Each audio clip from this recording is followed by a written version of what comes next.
to the ASUS ROG DreamLeague Season 3 casting panel with myself, Odie Pixel, and of course Draskell. We're ready to get ourselves into the first game of the first series of the day, Empire versus Alliance. And so far, what are we seeing? Well, Empire, they ban out those core Admiral Bulldog heroes. They get rid of the Fury and they get rid of the Syllabear. And Alliance in return, they're going to ban out the Io and the Gyrocopter. And I mean, we were talking about it on the sofa. Silence Gyrocopter, pretty damn scary, but you ban those two heroes, they're going to get the first pick Beastmaster, Andy. Beastmaster is really strong pretty much in every game. In a way, I think that they probably could have even let the Prophet through if they were going to pick Beastmaster anyway in Alliance. Their immediate response is the Ake Chen. They get the Night Stalker as well. And I do want to talk about the Gyro ban a little bit because it could situationally make the Undying pick a bit better. But with Alliance's first two picks, with a Chen who's likely going to be going mech, you have the Hand of God, and of course a Night Stalker who is not in any way squishy. Maybe they're not going to be having as much incentive to pick it, but no, okay, there we go. They are going to pick the Undying anyway. So that was why I wanted to talk about the Gyros, because as soon as you ban it out and they don't take the Undying straight up, Team Empire just favor the hero so highly that Aloha Dance will be able to get his hands on it. We're going to see a sniper ban from Empire. Yeah, I mean, if you research a team that you're playing against and you know what they like and you know what they pick. Sniper is pretty... Yeah, it's really good. Pretty damn good. I think, well, at the games we've seen, well, obviously not here, but at other tournaments that I've done, Alliance Pycat Sniper, anytime he gets the sniper, you've lost. Well, even with the nerfs. It's tough, yeah. I mean, the thing that you have to remember about Sniper is most of his nerfs were laning phase nerfs. 78% win rate there. That's pretty high. But he got laning phase nerfs. That's the biggest thing. Like him and Troll, like Troll maybe got nerfed, I would even say a little bit harder, but Sniper is still a complete beast in the late game. Like you just get to sit high ground, you can defend your base. Rubber banding is not as bad as it used to be, but it is, you still get a lot. Like yesterday we saw two really bad team fights from, I think it was basically Unknown, that ended up trading around 25,000 experience to the enemy team. 2 fights. So yeah, you can still throw very, very hard. And against a hero like Sniper, and you're trying to break the base, it can be pretty difficult for you. So Empire going with what they know. Probably going to see the Resolution Beastmaster, the Aloha Dance Undying. And for Alliance, I wonder how they are going to follow this up. They do not want any part of the push, so maybe they were thinking it was just going to be a carry Pugna, or maybe offlane Beastmaster as well. And they with the Pugna ban, obviously we saw the side of Na'Vi, then they did pick up the Pugna. And I mean, how do you feel the Pugna kind of fits into this meta? Is it a core hero that does have a lot of merits in the situations that we see teams finding themselves? I think it's super strong when you have like this Beastmaster Undying opening, because you already have 2 heroes who can frontline for you, right? So Pugna's biggest problem is if he gets caught out, he's kind of squished. He has very bad strength gain. You can catch him out and just kill him straight up. But if you have an Undying standing in front of you with a Tombstone and a Beastmaster to be able to pick and abuse the map control that you get from killing the towers and having Hawk Vision, the heroes actually synergize very well. Because once the towers are dead, you're using the Hawk to make sure that you can just keep the enemy in their base. And every time we've seen BM in this patch, it's like the enemy team at some point feels like they can never do anything. They're just sitting there, like 5-manning all the time. And that is definitely not an efficient way to play. So definitely a hero, I think, who is very powerful right now. Well, talking about heroes that are powerful, and obviously as the stats were saying, and Snowhearts has been doing, Visage is still in the pool. Do you see Visage picking this up potentially with what they've already got going so far? I think Empire might grab it if they can get their hands on it. It is pretty nice. Like, you can just decay Soul Rip, you pretty much already get a 5-stack for your Soul Assumption. You can burst somebody really nice with a Beastmaster Roar into Bird Stuns as well. Yeah. So I think Empire has some pretty good synergy with that. And Alliance, they're going to go for the Queen. And Queen is always good. Like, I very seldom find a draft where I think that Queen is bad, just because she offers like so much utility. Being able to burst, she can carry a little bit better than she used to be able to with the new ulti. There's a lot to say about Queen, and obviously she's still a great laner too. So she's just all around really solid hero. And it's one of the heroes that Pycat, again, is pretty damn good with, so I think they'll be happy with the quad pick. Empire, we're talking about the Beastmaster. Skyreth Mage is still available there, one of always one of Fly's heroes, and one of the heroes that works very nice in terms of pick-off potential with Beastmaster. But I guess, as you said, it's in between kind of Skyreth and Visage for me at this point for the side of Empire. I mean, do you feel there's anyone else that they could be thinking about as their second support? I don't know if they want to pick... I don't know if they want to pick Sky. Okay. You can still deal with it, like, if your Alliance is, they've only picked one, like, well, maybe Night Stalker is going to be played as support, and maybe in that case, they wouldn't pick up something like Abaddon or Shadow Demon or anything like that. But yeah, any kind of damage supplement with the Beastmaster is always great. But we also have to consider that Beastmaster also has solo kill potential anyway. Like if he gets Book and Blink, he doesn't need a support to kill anybody. He just murders them. I think Arise was one who got to like Necro 3 Refresher and was just doing complete work against Na'Vi. Eventually they did lose that game, but I don't think it was because of his play. I think it was just because they didn't know what Centaur ulti did. And that kind of hurt them when they were diving the base. So. I mean, obviously, the man on the Visage, the man of the micro, Enchantress, is still available if always want to fly pick that up. And against a Chen, we do see teams opting for that sometimes. If they pick Undying, though, are they really going to go for an Ench? Because it almost seems to me like as soon as they see the Chen, they kind of want to go aggressive. Because if you pick Undying into Chen, it means the Chen kind of has to stay in one spot.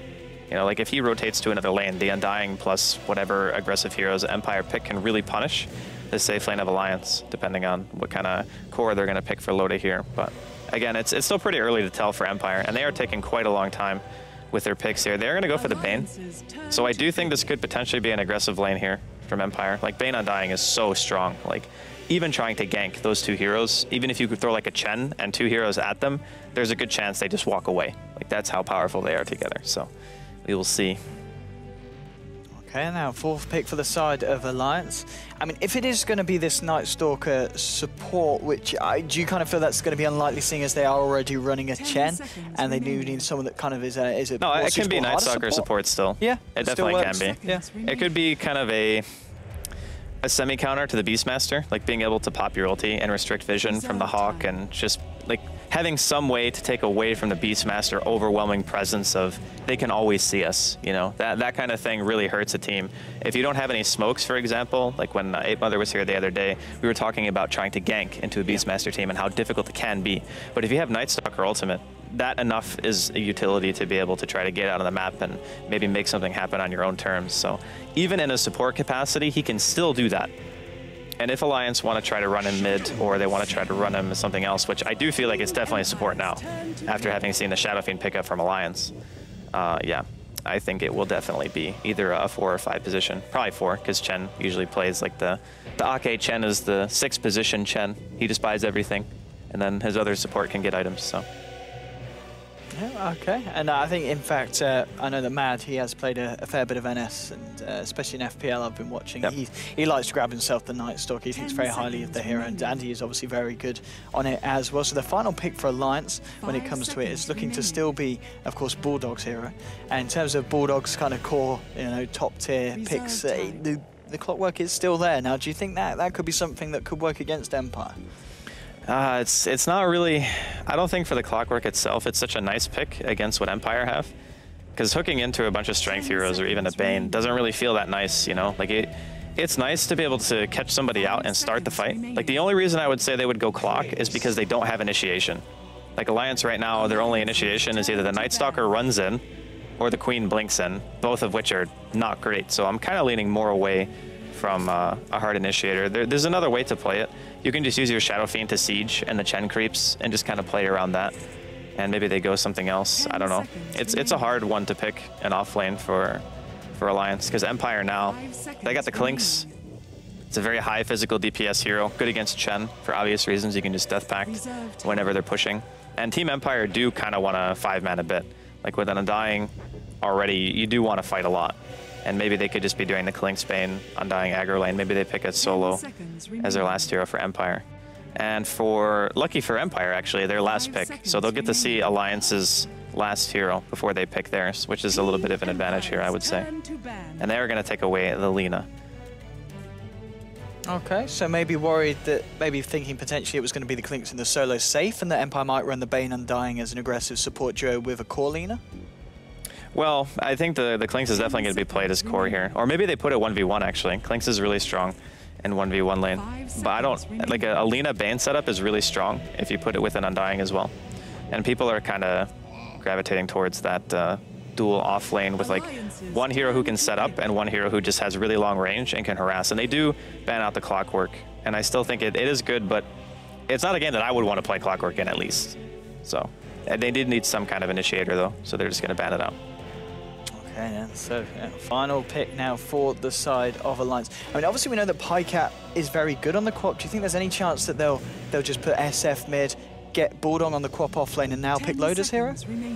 I guess they could do that, yeah. It would be a little bit unorthodox, I think, but they could do that. Because Shadow Fiend is one of those heroes that kind of everyone can play, and Bulldog looks like he's going to be handling the Centaur here. So I guess that means Loda, Shadow Fiend, Pycat Queen? I mean, I guess, I mean, obviously, I believe it was at Star Ladder, we did see Loda on the core position 1 Centaur. So I think there's definitely potential for them to swap up the well, the heroes that, you know, we were kind of matching the players with there. But yeah, Centaur, I mean, what do you reckon about that in the against what Empire have got? It's amazing against Empire's team. Like, Centaur is the disengage, it's the engage potential that they were lacking. I think it's, I don't even know if they wanted to pick Clockwork in the first place. Like, that pick to me seemed a little bit out of place, but I do enjoy the Centaur pick here from Alliance. And it is going to be position 1. Okay, so it is going to be Bulldog Queen, good call. Right, and Empire, they round things out with a Bristleback. Silent on the old Bristleback, so it is indeed. Well, it's actually going to be not Resolution on the mid lane Beastmaster. It's going to be Ivan on the off lane Beastmaster. They're going to put the Clinks in the mid lane, unless they swap round. But yeah, we did speak about the off lane Beastmaster briefly, but it's less common, of course. Yeah, like, I mean, most people are running it mid. Do a lot of work on the mid lane with the Beastmaster. So I guess obviously through that they're favouring the Clinks Shadow Fiend matchup rather than the Beastmaster Shadow Fiend matchup. Yeah, I mean, Shadow Fiend against Beastmaster, Shadow Fiend like dominates more or less. Like, once it gets to 5, you can't do anything anymore. You kind of need a gank, and if you look at Empire's draft, the only way they can gank is with a roaming Bane Undying, not really that strong. But once the Beastmaster hits 6, he can easily rotate as well. It's going to be kind of hard, I think, for Alliance to kill the Beastmaster unless they get a good rotation around the tower. But here we go, game on. Game on indeed. Alliance versus Empire, the first of a 2-game series here at the ASUS ROG DreamLeague Season 3. Now we are going to have a quick pause, unfortunately, and there's a fantastic thing by the good old father of cheeseburgers, the mother of Twitch chat, Mr. Bulldog there. Win a TI before you talk. Father of cheeseburgers? Yeah, they got like 100 cheeseburgers, didn't they, at TI4? They did, oh, didn't they? Yeah, okay. Yeah, did you have some of them? Oh, that's... 100 cheeseburgers. They got 100 cheeseburgers. I don't know how I didn't know that. Did you not know that? Yeah. I don't know why they got. I was at TI4 Do you and I didn't why know they that. got a? Oh, they. Okay. All right. So. And they actually did it. Wow, impressive. Wow, that is indeed, and well, let's see if the brashness of the Bulldog is going to be relevant this game, because Empire, they're going to be a tough team to go up against. As we have said, they have won all 6 of the games so far that they played here in the league play. So obviously best of luck to Alliance and best of luck to Empire, keeping their sheet nice and clean and looking for that 7th win in a row here. Well, the game is underway. Let's introduce the teams on the side of Alliance. We're going to have Loda on that position 1 Centaur. We're going to see Ake in the jungle on his Chen. And the ball coming in with the slow. Our Empire going to be able to follow this up. Nah, it's not enough at the start of the game. Looks like Loda's going to be able to keep him safe. And it's going to be Pycat on the mid lane. Shadow Fiend Bulldog on his Queen of Pain. And finally, the roaming Magka on the Night Stalker. And I'm ODPixel. I'm here with Draskell. And Draskell, what are we seeing from Empire? All right, well, we're going to see Silent. He's going to be handling the position 1 Bristleback here. Resolution, he's going to be playing Clinks, Aloha Dance on his Undying. Then we're going to also have Always Want to Fly, playing Bane, and that leaves Ivan there stand-in, who's going to be playing BM. And it looks like they are going aggro here. Nice Dew ward here from Alliance. It's catching out at the ward straight away. But if it's going to be a dual lane, like a Queen and a Night Stalker versus a Beastmaster, clearly Ivan's going to struggle in this lane. Like, there's not really anything he can do. Even if it's just Queen versus BM 1v1, it's still kind of hard. Like, even in an off lane, you're not really going to be able to do much. I think they just favor for Alliance getting that Night Stalker some good EXP during the start of the game, and maybe just relying on the Chen to try to pressure lanes. He can try to go mid, but they're going to need Dust. Like 100% to kill Resolution. There's no way they can do anything until Pycat gets a handful of levels and they get that Dust available. So maybe he goes for more of a passive early game. Maybe he tries to lane gank top. I guess that's also a possibility. Maybe the highest potential for a kill as well. At the moment, at least, it looks like well, Ivan is taking a lot of harassment from this Night Stalker. Magka just going in. He's got another Void as well. He'll use it to finish off the ball there, get himself a nice, tasty boost of XP. But yeah, at the moment, Aloha Dance making the pulls happen here on the top lane, hanging around with Ivan. So we are seeing dual lanes come out in response from Empire. The dual lanes make, I think, a little bit more sense, but I still favor Alliance in the top lane. I still don't see the Undying Beastmaster doing a whole heck of a lot here. They can't really fully commit to killing the Night Stalker because the Queen would end up getting a counter kill most of the time, and you might even lose 2 if you go for that engagement. So maybe they're just also looking to split the EXP, make sure all of their heroes get something, because Bane Bristle is more than enough to deal with Loda in the safe lane. So both safe lanes of each respective team are actually going to do poorly. Like the Centaur is going to do bad, and the Beastmaster Undying is going to do bad. It just depends on what the Chen can accomplish here. And so, well, mid lane, I think it's worth pointing out the Pycap versus Resolution at the moment. It's gone amazing here for the Shadow Fiend. 10 for 5 against the Klinks 2 for 0. Pycap's just absolutely dominating this lane 2 minutes in. Important to remember that Klinks is really bad at denying, but he can CS very well. And what I mean by that is you can't use Searing Arrows to deny, but you can use it to CS. So you have a 40 bonus damage on your own creep kills, but getting a deny against a Shadow Fiend when he's already had this good of a start, good luck. Like Pycat's gonna completely steamroll this lane now. Well, bottom lane Loda, his CS is not looking great at all either. He's found nothing. Bane and Bristle totally shutting down the Centaur in this early game. It's expected though. Like he's not necessarily meant to farm a whole heck of a lot here. Just having the Centaur ulti is enough for the mid game. Like what they're gonna end up doing is just try to go for really heavy ganks with the Centaur ulti. You have Queen Burst, you have Shadow Fiend raises as well, and you're also gonna have Chen to supplement your push after you go for your picks. So I do think that Alliance are maybe a tad bit less lane reliant than Empire, but not by much. I mean, either team can skirmish during the mid game. It's just, for now, I would actually still think Alliance are getting more out of the laning phase because Empire are losing a lane while also committing another hero to being there. So the Undying's not getting much, but the Chen is just free farming his woods. Like there's nothing that they can do really to stop Ake from farming, and that is a problem for Empire. Yeah, I mean, definitely looking at the CS at the moment, it is only the bottom lane that isn't going great, which you would expect with the combination of heroes that Empire have sent down there. And I mean, yeah, so far into the game, things looking very much very well for Alliance. And it seems a little bit uncharacteristic for the side of Empire because they've got the Beastmaster and the Undying. And normally when we see them with the Undying pick, they go ham. Loda, he's getting caught out here. He's got 4 stacks of Quill Sprays in Ake, making the rotation. Will throw the stun for the Rock Golem out to Always Want to Fly, but Always Want to Fly already finding first blood there, finishing off the Centaur. And well, that lane is not going great at all for Alliance. But as we're saying, the fact the other 2 lanes are, and Ake's having a fine old time in the jungle. Well, giving away the first blood is still not that great. Like, it's pretty hard for the Centaur to die in this lane. You kind of have to get Nightmared out of position, and Silent has to be able to stack a very large number of quills. And against the Centaur especially, who has great strength gain, you pretty much need to be in range forever and have full mana when you start committing to him. So a bit surprising that he actually lets himself die there. Maybe he was trying to bait and get a counter kill on the Bane, but Invis picked up here by Always Want to Fly. He does almost have enough mana for a Nightmare, and he has level 2 Brain Sap. See what we can do in the mid lane. We did see a smoke up from Ake, but it was directly under the Dire Observer ward. So well, this is a really hard kill to get anyway. Going to be very aware that this movement's coming in. I don't even know if they would have been able to kill him had the Chen even not been here, just because of how little control they'd really have. Like maybe if the Bane was like level 6 or something, but looks like he's going to try to go top instead. And if he was paying attention there, the Night Stalker should know that there's an invis. We're going to see, yeah, indeed, Magicka. He didn't seem to pick it out directly. Top lane, though, the wraparound onto Bulldog. Bulldog could be in a bit of trouble. Ivan's going in. Always Want to Fly there, waiting for the potential blink. There it is. He's going to be able to hold nice. Bulldog in place with the Nightmare. And down goes the Tombstone, just in case any reactions were coming in. Admiral Bulldog, one more right click will do it. He does go down. Nice rotation there from the Bane that wasn't spotted out by Magicka, even though he bumped into it. Yeah, that was a bit surprising. He could have been looking somewhere else on the map, though. Yeah, it's very common for a support. Yeah, he might not have necessarily just been glancing at that spot at that given time. And that kind of hurts, because it might have easily avoided the gank had he noticed. But either way, still 2 kills. Dust here on Resolution. And they've got Ake backing them up as well. Resolution under the troll trap, taking the punches from Pycap will go down.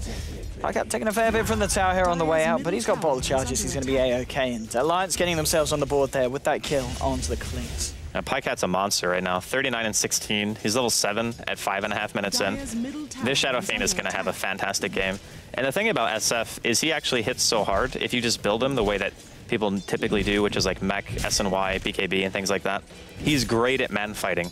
So it's a really good hero in a sense against what Empire are doing if he is playing from ahead, which he is right now. So I still feel like Alliance are getting quite a bit out of this early game. And one of the first Chen rotations was also successful, which is very important to make sure that your Chen doesn't just end up falling off. And Empire still obviously doing okay. They got 2 kills, but they're not farming that much.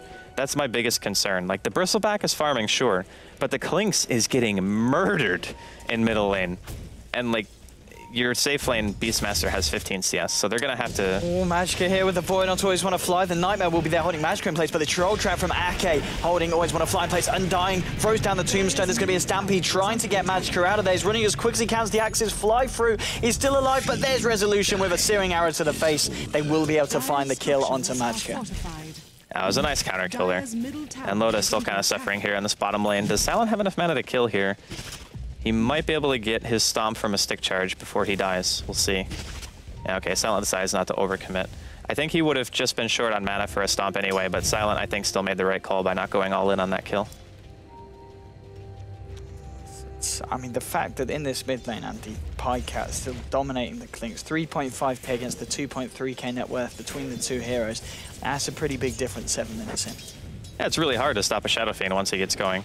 That's kind of the strength of the hero, is if you're like Pycat, for example, he said a long time ago, he enjoys playing lane bullies, and Shadow Fiend can definitely play as that role, so long as the first few waves go well for you, and we saw the difference that was there. Magicka. They're going to spot him out, yeah. He's trying to catch someone out, but Resolution spotted him. Always Want to Fly moves in with the brain set, but Magicka is a little bit too tanky. Pycat's coming in now, Always Want to Fly. He's in a bit of a precarious position, will back himself up the lane, but I mean, they did find Magicka, but as a Night Stalker, just too damn tanky for a Clinks and a Bane at this point of the game.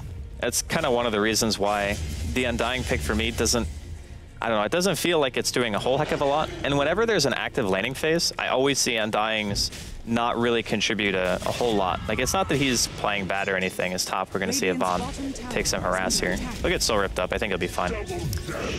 Oh, he's looking for the Sonic Wave. Bulldog, and he will clip both of them on it. Blinks forward onto Ivan. There's going to be a Stampede as well if he wants to get out, and he will do because Aloha Dance has dropped the Tombstone. He's trying to run. He's got a blink again in 6 seconds. Will get sent back by Ake. And Bulldog, he's out of there just in time as Resolution turns up into the lane. Resolution might be able to find Ake, but in comes Magicka with a mischance to Resolution. Resolution can't chase this. Aloha Dance does, though, and with the final Soul Rip, will bring down Ake on the chain. But now we get TP in from Bulldog. He's ready to come back into the lane to help Magicka find the kill and return onto Undying. And overall, a quick little one-for-one trade. He TP'd with like no health just to get the kill. He did, didn't he? He was just like, right, we're going back in, boys. And what some nice plays there from Bulldog. Yeah, and the rotation of Resolution also secures the middle tier 1 for Pycat. So I'd still say Alliance are getting way more out of this early game. It's going to be down to the fights, though, more than anything. Like, once Alliance start committing to the fights, can the Bristleback and the Undying really do a whole heck of a lot against Stampede? That's going to be the one thing. It's like, how is the Stampede going to be used? Are they going to engage with it? Because that can be very risky. Are they just going to use it to like reposition and run away?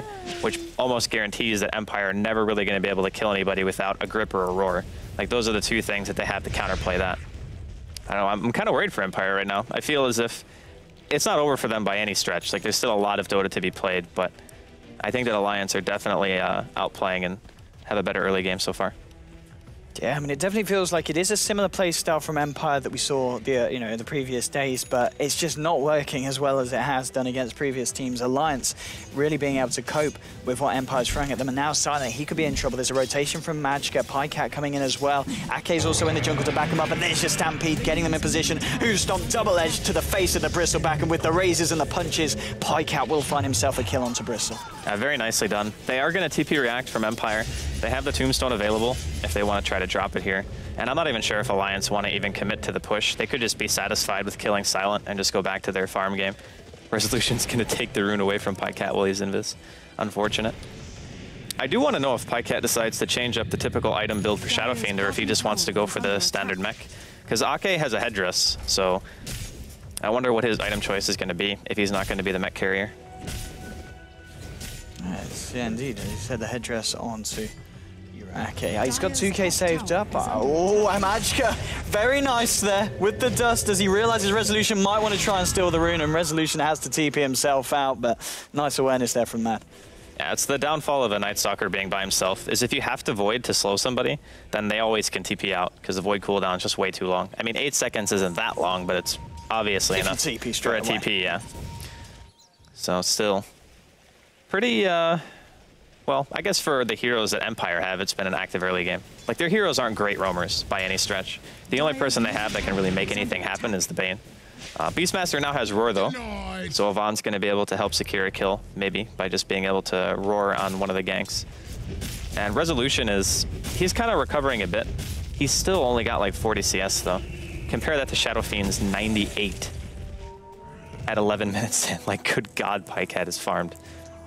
And he's saving up the money as well. 2.6k gold in the bank here for Pycat. It's looking pretty good for the SF. The fact that, of course, as well, Admiral Bulldog's been having a very, very nice game on the Queen of Pain. It was seen him being involved in a fair bit of action here on the top lane in the farm. Looking pretty good as well. 62 CS at the moment on the quad. But still, in terms of kills, it's 4 for 4. Yeah, Alliance, they do have kind of the farm, more farmed heroes. But at the same time, do you feel like in a 5v5 Empire can come out on top? Or do you, I mean, they're going to try it now. A 5 versus 5 is kind of the dream for Empire. Like, their heroes are all built around 5 manning. Like, Silent bought a Vanguard early on. We are having a bit of lag here, so hopefully everything kind of sorts itself out. But it is dangerous, as it looks like Always Wanna Fly is actually going to be able to get a kill onto Night Stalker in the bottom lane. Although, we kind of maybe assumed that from where Nejka is currently standing.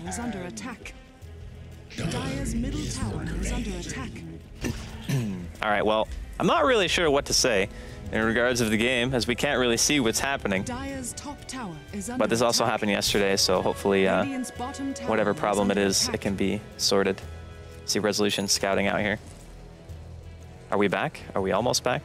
We're kind of back. We're kind of back. It's still lagging a lot.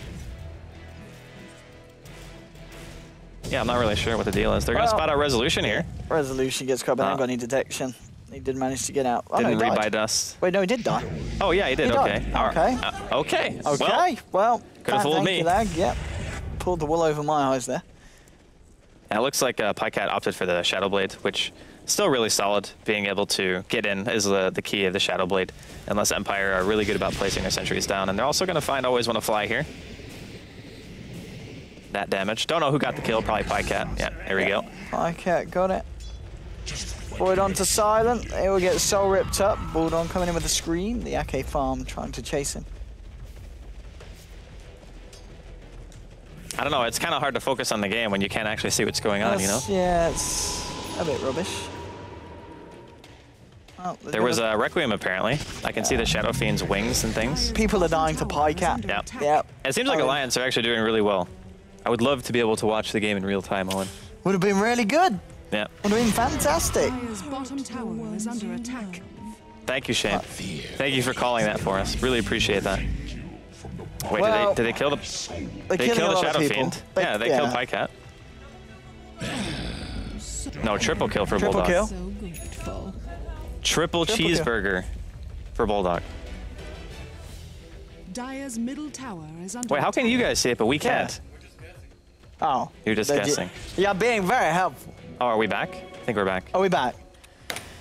Sorry about that, lads. We're back. I don't know. Does the stream go down when that happens? No. The stream doesn't go down. It's just our connection to the Dota servers. Yeah. Okay. Right. Okay. Right, everyone, we're back. Sorry, you didn't miss a lot. Well, you missed a lot. You actually missed quite a bit. You did miss quite a bit. Yeah. We missed quite a bit as well. But it looks like it's just pretty much Alliance just cementing their dominance at this point of the game, really, that we kind of predicted that they would have from their early game start. Yeah, the top lane, I think, just went too badly for them. Like, between mid and top, and the Chen also being able to just sit in the woods and do pretty much whatever he wanted. That was pretty painful for them. They do almost have Medallion, but not quite on Empire, and I think this is kind of a desperation, Roshan, just to be able to try to get one good 5-man going. Obviously a risky call, but I think it's maybe one of the only calls they could make in this position, and even with that D ward, it doesn't seem like Alliance are going to be in position in time. I think Roshan's just going to be dead. They do not have Requiem for another 8 seconds, and Pycat's not full on soul, so if they want to engage, it's going to be tough. Resolution, he's going to get caught out here, and Silent stuff as they come in with a blink for Loader and the double edge, and who's stopped onto Resolution? Resolution goes down. There's a primal roar onto Loader. Loader will go down in return. Pycat heading off to the high ground. They're trying to disengage from this Undying Tombstone, and it looks like Ake, he may be left if Silent can get himself the slow here with the Goo. He's trying to find the Chen, popping the Quill Sprays to chase this one down. There we go. There's the first instance of Goo coming down, and they're going to dive this into the tower, but Silent, he's diving pretty damn deep here. There's a Night Stalker. There's a Quap. Silent could be in a bit of trouble now. He's got the backup of his friends. Bulldog doesn't want to blink forward into this one, and Silent, Aloha Dance, and Ivan will be able to get themselves out. Always Wanna Fly follows them as well. So a 1-for-1 trade. They're trading Loader for the Resolution. Yeah, in the end, I mean, Empire wanted to get more out of that. You saw how bloodthirsty they were. They were chasing all the way through the river to the tier 1. They wanted to try to get something, but it's just so hard for them to actually commit to a fight against Alliance. Like, they have Shadow Blade on the Shadow Fiend. They have a Night Stalker who runs extremely fast, Centaur ulti, and a Queen. Like, how do they actually start a fight? Pycat waltzing in, wants for an easy kill on the low hard dance, won't quite find it though. Now he needs to be a little bit careful because Advance here on the Beastmaster, always want to fly as well, holding in place with the Night Mare, but Night Stalker with the Owner of Shadows charge onto Undying will be able to bring down low hard dance. There's going to be the Fiend's Grip onto Magicka. They will get the NS in trade, so another 1-for-1 there between the two sides. It was still an okay trade because the Undying died first, so Magicka still got full experience from his death, and that puts him halfway to level 10, a little bit more actually. And he'll be able to get the Aghanims probably at a decent timing, considering how well Alliance have been doing in this early game. But at some point, Empire hopefully have a Blink Dagger maybe on Yvonne. Like, he's going Book now, but if he does manage to get to a Blink Dagger eventually, that'll be a nice way to be able to start engagements, because right now, like, just walking up to somebody to try to roar is so difficult. Like, Alliance's team don't really give them the opportunity to really just straight up walk in and take a fight. And if you try to walk into tower against Shadow Fiend and how good his spam he has, and plus the Queen who can also clear out the wave, you're not really going to be that successful with it. So I think Alliance's draft are actually fairly proficient at stopping Empire's push at this given time. There's a 5k net worth lead at this time for Alliance, 17.5 minutes in. And it's a lead that's just been constantly growing. Empire never really had the advantage in this game. But of course, it's still potential for them to twist this one back round if they can find a fight that favors them. Magicka on his Night Stalker got the point booster and 500 gold towards his second element of it. What are we seeing up in this top lane? Bulldog, we did see him just pick up the Orchid, but in comes Ivan and Resolution, maybe seeing if they can go for a gank with the Primal Roar and the Searing Arrows. That is a lot of damage there for the Quap, and Quap will fall. Yeah, they finally get a good gank going with their Beastmaster, and it's not like Ivan's played bad. He's still 2-1-5, so he's only died one time, but it's just so hard to lane against a Queen and a Night Stalker. Like, what do you do as Beastmaster? You kind of just stand there and eat daggers. Undying is not really that great in situations where you don't have like squishy supports that you can commit on. Here comes Pycat. With the Shadow Blade, he wants to use the Requiem on Resolution, but Resolution gets himself slightly off center, but there's Loader with the Blink forward and the Dust in the double edge. They blow him up. Ivan will try and TP out, but the right clicks from Pycat are just too much, and very nice play there, recovering that lane situation and getting Clinks and the Beastmaster. A Centaur pick for me is huge here for Alliance. Their lineup looked a little bit shaky until I saw the Centaur pick, but then it just like all fell into place. Like having that hero who can punish so hard for overcommitment or even just get your team out of harm's way. The utility of the Centaur ult in this game makes Alliance's team work. One lane, Bulldog with the Orchid. Yeah. Finds himself a little cheeky pick off there onto the always want to fly Bane. There's going to be a rotation coming in from Silent. He's not going to be able to do anything to hold Bulldog in place, of course, and Bulldog just blinks himself back. Top lane, Pycat continuing the push here, and he's got himself 4.5k gold on top of the Shadowblade treads at 19.5 minutes. I gotta say, the Alliance draft, it is so good. Like the Shadow Fiend, they couldn't gank him. Like they couldn't actually kill Pycat in the laning phase because of the heroes that they had. So going with the greedy pick, and they also picked it, I believe, 3rd or 4th as well. It was just very good understanding by Magicka, knowing that there was very little possibility of Empire being able to do much in the laning phase with these heroes. Bottom lane, we saw Silent just heading straight in, trying to scare Bulldog off. Top lane Alliance, they did smoke up and look for some kind of action, but it was scouted out by the Beastmaster Hawk. Those just returns to mid lane. Bulldog looks like he'll be happy to just sack that tier 1 as it's getting pretty damn low. Night Stalker pops the ultimate here, and well, he's going to be heading down towards the bottom lane. Maybe seeing or thinking if they could catch anyone out on the way back on the side of Empire. Well, it's going to be tough to try to kill at least the Bristleback. That hero is fairly tanky, 1800 health in the Vanguard. I wonder if he just goes for SNY right now, or maybe he goes for like Halberd, as Pycat's not going BKB yet. I think he might just be going Scotty. Or he could also go Manta. Manta wouldn't be too bad in this game. But I suppose if he was going to buy that, he would have already finished it, as he has the money. Now he's looking for Aloha Dance. He's looking for the old Requiem of Souls out of the Shadow Blade, and he's going to go for it on top of Resolution. He gets himself slightly off, but he's already taken half his health as damage. Will be able to get himself out. There wasn't quite enough burst to blow up Clink straight away. Yeah, he maybe hesitated a tiny bit too long, but it is understandable. Like, sometimes you have to just assume that the enemy team will notice that you're kind of standing in the area, because Presence of the Dark Lord still affects you even if you're invis. So maybe he thought they might notice, but as soon as he realized they didn't notice, then he tried to go in for the kill, and he just moved out of the way a little bit too far.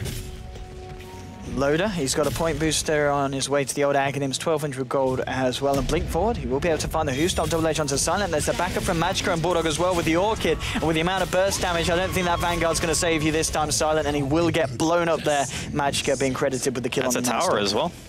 Be able to get this tier 1 with ease. They'll glyph it up, but I don't think it's going to matter much. And looks like Empire are going to try to trade tier 1. Like mid tier 1 for offlane tier 1 would favor Empire. And I don't think Alliance, are they going to be here in time to defend this? They don't have Stampede either.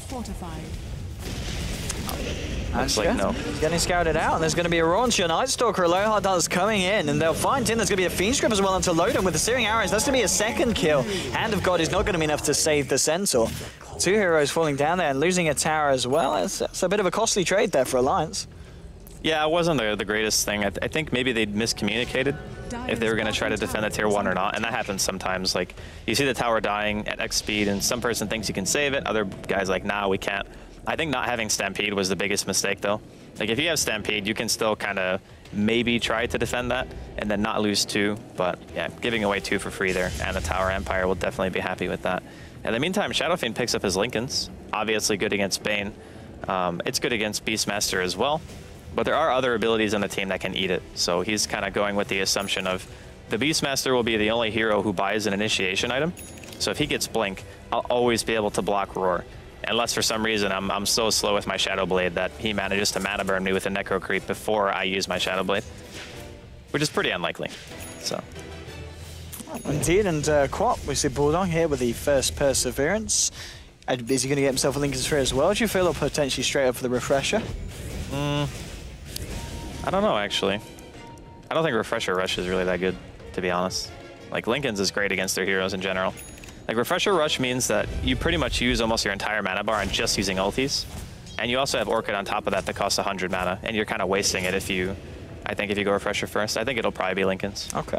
Well, there's a smoke over here in the mid lane. They're going to blink forward and catch out Aloha Dancer with the Rehosting double edge. Orchid and the Scream will bring him down. That's going to be Undying falling in the mid lane. Down for 40 seconds here. They might have needed him for the defense because Alliance, they're ready to continue the push, getting onto this tier 2 here in the mid lane. Is there going to be anything in return from the side of Empire? Klinks at the moment is actually behind Empire on the river.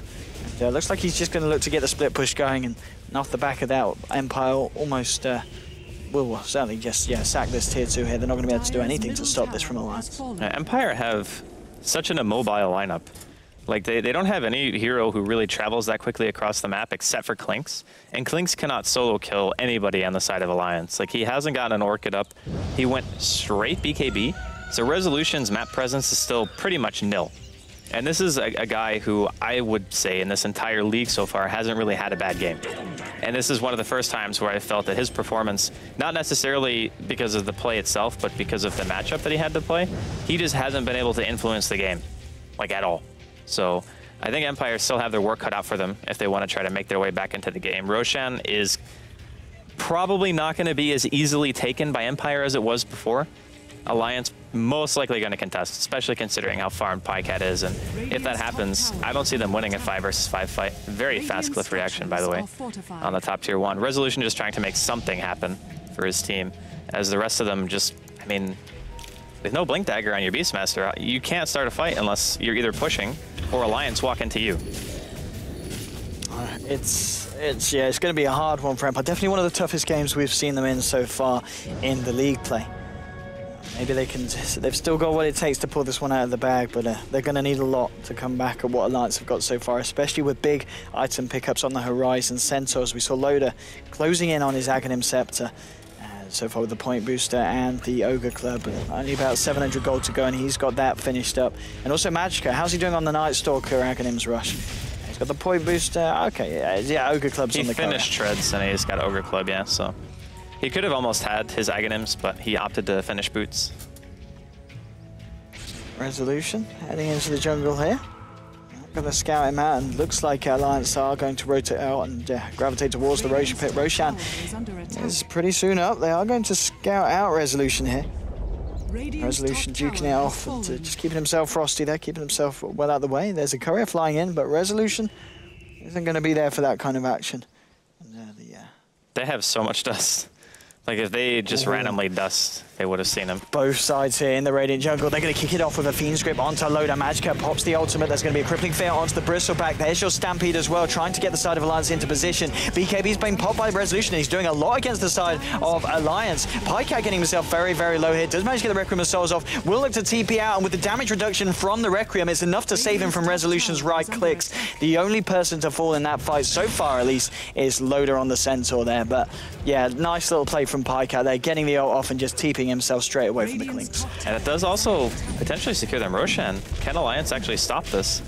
Everyone from Empire is still in pretty good fighting shape here. Roshan's dying quickly. It's going to be hard without the Loda sensor. They do have the Sonic Wave up on Bulldog.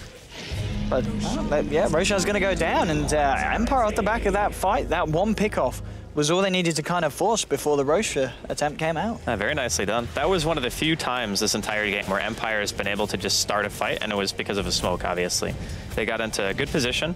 Resolution was scouting out all of Alliance, so they knew exactly who they wanted to go on first. Just stop the Centaur ulti, kind of make everybody sit in place for a while. I mean, Oda did eventually get it off, but by that time, Bulldog had already had to retreat from the fight, and there wasn't really any damage follow-up, as Bulldog didn't even get a chance to ulti there, as it's off cooldown right now. So still, nice move from Empire, getting themselves out of the map and keeping themselves in the game. Indeed, 27.5 minutes in. There's still very much anyone's game. And Clinks now with the, well, with the Mithril Hammer on top of the BKB, I guess going to go for the Deso, yeah, for the push. Yeah. He still did a pretty good amount of damage to Pycat when he was just sitting there and right-clicking into him, so definitely cannot underestimate the bonus damage that Death Pact gives you, especially against a team with Chen creeps. You're going to be hitting way harder than normal. So look what we've got picking up on the Beastmaster. Is that the level 3? Here's the extra recipe there. So, the next level. Loda, after that fight, even though he did die, still very much touching on the Aghanim Scepter. He's going to have that finished with this Siege Creep, and that's going to be Aghanim Scepter now out onto your Centaur. I'm wondering if that's just going to be, like, if they need to use Roar to kill somebody, Centaur ulti pretty much completely counters that now. So what is their counterplay to the Centaur ulti with Aghanims? That's my biggest concern now for Empire. Because within the time of Stampede, like, it's almost 4 seconds, can they actually live for that long? Oop, Silence found Loda, or as Loda found Silent. Loda's got the backup as Bulldog comes in. There's going to be a Fiend's Grip from Always Want to Fly, holding Loda in place, and Loda's actually going to be the first to fall. Is Silent still alive? He's going to try and TP out. Is the damage going to be there for the side of Alliance? No, he gets himself out. Bane, he's able to TP out as well there, so another very nice pick-off from Empire. They did lose the Beastmaster, though, off the back of it. Yeah, 1 for 1, but Loda, I would say, is worth more killing than even Yvonne at this point. Yvonne close to his book 3, but not really able to do a whole heck of a lot lately. And Alliance, they're going to try to go for the counter push here. Pycat opting to go for the Butterfly. Very nice for being able to trade with the Clinks, as there is no way that Clinks is getting MKB anytime soon, unless Empire start winning some really, really good team fights. I think he'll probably just stay with his Desolator choice, and no Hexpires either. Not that it would matter, because Hex doesn't disable Break anymore on Empire, but yeah, I don't know. It's still tough for them. Like, even though they're making really nice moves, I think their team composition just doesn't play well against what Alliance have drafted. So they kind of have to play a lot better than Alliance to be able to get away with those kills. You saw how they had to play that out. Like, get the grip onto Loda, everyone TPs out, you juke around trees, you just retreat after you get 1 kill. Like, they definitely outmaneuvered them there, but can they continue to do that? So finished Desolator now onto Clinks. He's going to have that ready for the next push. Aghanims, as we saw, getting closer and closer for Nightstalker as well. Magicka still trying to work his way towards that. And even with the Hawk then at that point, I mean, you've got a Hawk, but the side of Alliance have got the constant flying vision from the NS. It's obviously going to favour Alliance anytime they look for these ganks, but there's going to be a smoke up from the side of Empire. Seeing Resolution just hanging around on the Clinks at the top lane. The rest of the side rotating towards the Ancients. Glimmer Cape onto the Bane just so he can try and lead himself in, thanks to the Undying there. Low Hard Dance did pick up that item. And the Hawk leading the way, trying to get themselves some vision, but Alliance, they're aware of something fishy happening, and they're keeping themselves safe behind the tier 2. Yeah, really nice awareness here from Alliance. Not seeing anybody farming lanes at the moment. Just playing back, they only see Resolution. Definitely the good call to kind of hug your tier 2, and playing a little risky here. Loda and Pycat looking to try to pressure the lane a bit. They do have Stampede available, but if he gets roared or fiend script, I don't think it's going to save him. Yeah, indeed, Loda and Alright, Pycat very deep, and yeah, Pycat TPs himself out. Loda will be able to TP out as well. It's going to pop the dust just to see, well, if the Clinks was hanging about, I suppose. Yeah, just to see, but Resolution's still pretty near middle lane. He'll be making his way back to his team right now, and pushing into the tier 2 is still proves to be fairly difficult for Empire. They do have Book, so Book 3, Blink Dagger maybe on the menu here for Yvonne now that he's finished up his detection. And Pycat also finishing the Butterfly at the same time. So now it's like, if Pycat goes back for lifesteal, which I would imagine he probably does, maybe he just goes like Scotty or something instead. But if he goes lifesteal into Satanic, killing him is going to be so difficult. Like lifesteal plus Centaur ulti with Aghanim's damage reduction.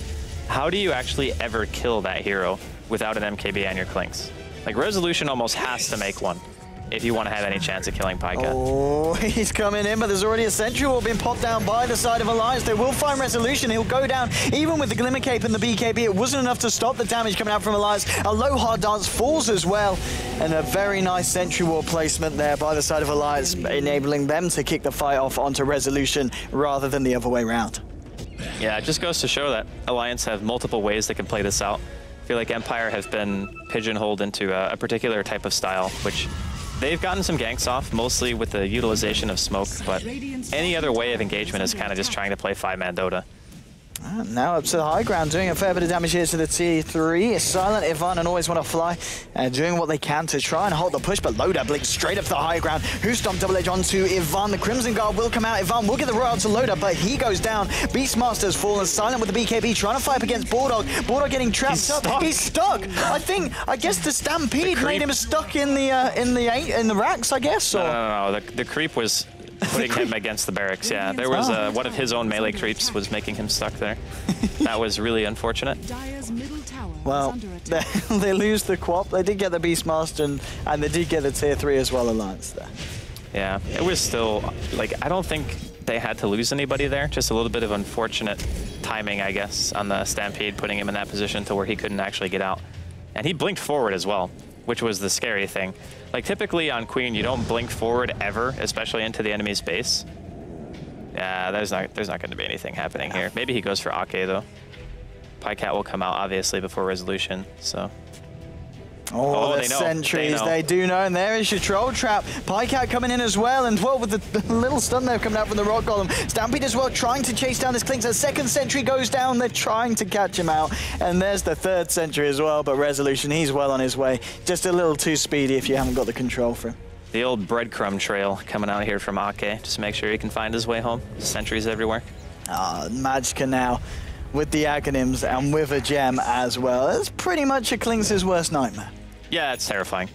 You don't ever want to try to fight into this now. And plus, it's kind of the same feeling of having a Beastmaster on your team now, because you just have the flying vision and you also have detection, so you just deward everything. And Empire can kind of do the same thing, but they need to pop their Necro Book to do it. And the Beastmaster also has to be in the area to summon a boar if he's not just there to be able to hit the ward in the first place. So Alliance still looking to be in pretty good shape here. Roshan could be up very soon, or in about anywhere from like 1 to 3 minutes, I suppose.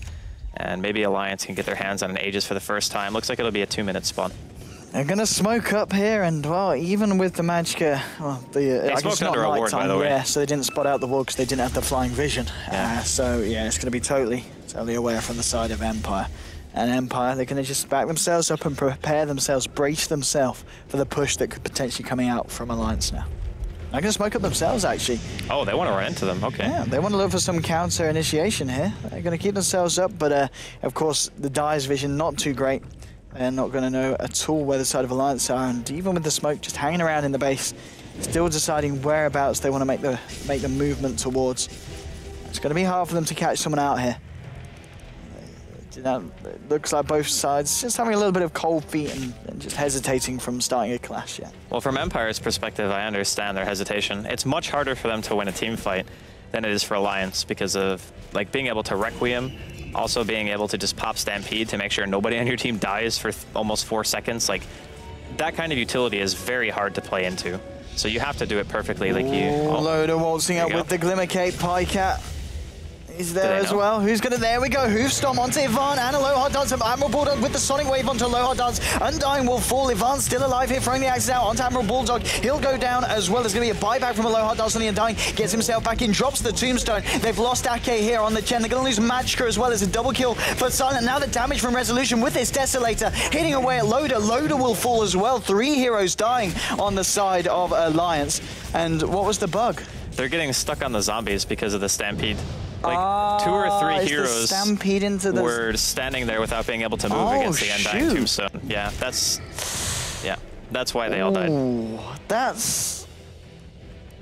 Yeah. Wow. Not great. Ice Frog, please. So what's the interaction we seem to see? So they pop down the Undying, the zombies are on them, then they stampede, and then it ends? When the Stampede ends, they can't move anymore, basically. Because the zombies are actually inside of the hero, so they're stuck on top of each other. Oh. Yeah, I mean, the easiest thing to do would just make it so zombies don't actually have a hitbox. Collision? Yeah, so you could just make it never happen. But yeah, apparently, that's not what got Bulldog stuck, though. He was definitely just stuck on a melee creep. Like it wasn't a zombie. Bulldog being Bulldog. Yeah. But, well, at least these bugs are getting found out before TI. Yeah, that sucks, though, because that fight for Alliance was terrible. Like, and they lose Roshan off that, too, which is cheese. So Empire, ideally, like, they lose 2 heroes at the start of the fight. They buy back on 1. If Alliance can just run away, maybe they don't lose anybody there. But they had 2 or 3 people get stuck. I mean, and the worst thing as well is that's the time you want to be using the Stampede, isn't it? When the Undying throws down his Tombstone to get out of there. Well, he used it to initiate. Like, he went in, got a double stun, and then Stampeded his team in to be able to get the kill. But the thing is, the Stampede was still going by the time they were running away. And when it wore off, then they got stuck. So yeah, it wasn't a great situation at all. Well, let's see what happens now. Admiral Bulldog going up to the high ground here, and he's going to be able to find the dagger onto a Lohar Dance. He's got the Lincoln Sphere coverage as well. They're going to pop the dust. It won't quite catch Resolution. And Dash thrown down his Tombstone, and they will Stampede again. Is the bug going to affect them this time? It looks like they're going to be okay for the time being. Ivan, he's going to find the Raw onto Loader. Loader getting caught out here by Ivan. Lohar doesn't always want to fly at the same time. Silent, he's chasing down both Ake and Pycat, but Pycat will be able to get himself out with his Shadow Blade. They do lose Loader, and they do lose Ake, though, on the back of that fight again. And again, not another great fight there for Alliance. Empire coming out on top. Well, the other thing, too, is Pycat's sitting on 5,000 gold. I can't help but feeling maybe if he bought another item, these fights wouldn't be going so bad, because Silent basically pops his BKB, and he just tunnel visions Pycat and forces him to run away, because he's like the highest physical damage dealer on the team by a long shot. So if Silent is just able to zone him, because Pycat's not spending his money, it's a little bit worrisome. Like, is he just deciding if he wants to go for, like, Satanic? Does he want to go crit? Like, Pycat needs to buy something. Otherwise, he's not going to be able to keep pushing with his team like that. Silent's already proven that he can stand there and fight. So you need, like, another item in progression to be able to push him out. And Silent's certainly going to be punching now. He's got a Demon Edge on the Courier, so I guess, you know, we're talking about people picking up an MKB for the Centaur. I imagine that's what we're going to see coming out on Silent, and also Resolution with the Demon Edge here. 2.4k gold as well in the bank. Yeah, when they both get MKBs, Pycat's going to need to have another item by then. Like, he will absolutely need lifesteal. There's no way he can live. Like, even if he buys, like, damage, I mean, I guess you could go for the kill him before he kills you method, but that's still very risky, I feel. Maybe he's just relying on damage reduction from Centaur and saying that the damage item is the best choice to be able to kill within the duration of the Centaur ulti. But, I mean, anything is good. It's better than just sitting on 5k gold at this point. Because having a buyback is one thing, but to a degree, the Chen has kind of fallen off completely. Like, the Chen doesn't really do anything anymore. So you're playing kind of, not a hero down, but you're definitely not as good a shape as you used to be. And that team fight top where they only got the tier 3, here we go. Oh, suddenly getting caught out by a Void and a Crippling Fear. They're going to Stampede themselves in, looking to see if they can find a stun with the Centaur. Somebody's not going to catch anyone out. There's going to be the Sonic Wave onto Always Want to Fly in Ivan's very low as well. There's going to be the Soul Rip topping him back up. No one falling yet. Magicka just getting rid of the Necro units there with the help of Admiral Bulldog. Maybe they want to go back in. Blink 4 from Loader gets a Who's onto Lohar Dance and Silent, but the Fiend Script from the sidelines. Always Want to Fly holding Loader in place. Silent trying to go to work in with the BKB. There's going to be a pause. Alright. They're stuck again because of the zombies. It's like 15-second Treant ulti. I mean, the Tombstone's almost dead, so Loda only has to hit it like 1 or 2 more times and they can just keep fighting. Yeah. But if the zombies are the reason they're getting stuck, maybe it's not Centaur ulti. I don't know. No, we're just gonna go. We're gonna go on. Let's see how it's gonna fare. Silent, yeah, okay, he's fairly low, but with the BKB and the Crimson Guard. Now we'll pop the cheese. He's keeping to Fido again against Loader. Resolution on the high ground, doing so much damage down with the MKB and the Desolator. Clinks destroying both Quap, Bulldog, and of course Centaur Loader. They're going to find Ake. They're going to find a triple kill on Silent. But they do lose 3 heroes, so it's a 3-for-3 trade between the sides there. Yeah, I mean, both Pycat and Resolution were just sitting on the outskirt of the fight, just laying into whatever hero they could. And unfortunately, Alliance end up not winning the trade in the end. And they did force Silent to use cheese, I guess, but that cheese also secured them the teamfight win, so definitely good utilization of it there. I wouldn't be surprised to see this Queen go an armor item. Like, I think he's trying to buy Hex, but even just having a Ghost Scepter against Empire's team is so good against Bristleback and the Clinks as well. Oh, look at that double damage. Okay. So, Night Stalker, tanky hero, but well, not when you have a Clinks that hits for 610 damage. Who also has Deso. Like, with a DD and the Dark Pact, he was hitting so hard. Double damage on Clinks is one of the best runes because when you eat a creep, you get base damage. So the double damage increases your base damage by 100%. And it hurts. Apparently so, Majka, he's certainly going to attest to that. And 26 to 23. What are we seeing in terms of net worth? Is there much of a swing round so far thanks to these fights? Yeah, there's been a slightly kind of edging back towards the favor of Empire, but still very much in favor of Alliance. XP's a little bit of a different story. Resolution. Ake. Poor old Ake. That's not even. That's just not nice. Yeah, Resolution. No mercy. Yeah, he's now at the point where he's a high enough damage threat on his own just to be able to walk in and get kills. Oh, here we go. Loaded with Stampede. They will be able to bring him down with the Nightmare. Very clutch. Oh, maybe the Soul Rip is enough. Oh my god, they're really not going to kill him. Always want to fly in a low hard dance. Turning that one around. Now with the Fiend's Grip onto Bulldog. It won't be long enough because Bulldog's able to blink away. But now Pycat, the damage. Resolution pots the BKB. Pycat tries to turn around with the punches, but Resolution. He got stuck because of the zombie again, and he couldn't walk away. Oh no. That is some serious bug. Jesus, that's awful. Well, I guess you just ban that hero, or just... how do you actually play the game? I mean, because Centaur and Undying are the most popular picks. Well, not the, but they are popular picks in this patch. But I think if the hero's blatantly bugged, you just say next game the admin says you can't pick the hero. Like, you just can't pick it. Because if it's that broken, it's clearly game-breaking. Yeah. Like, there's no question about it.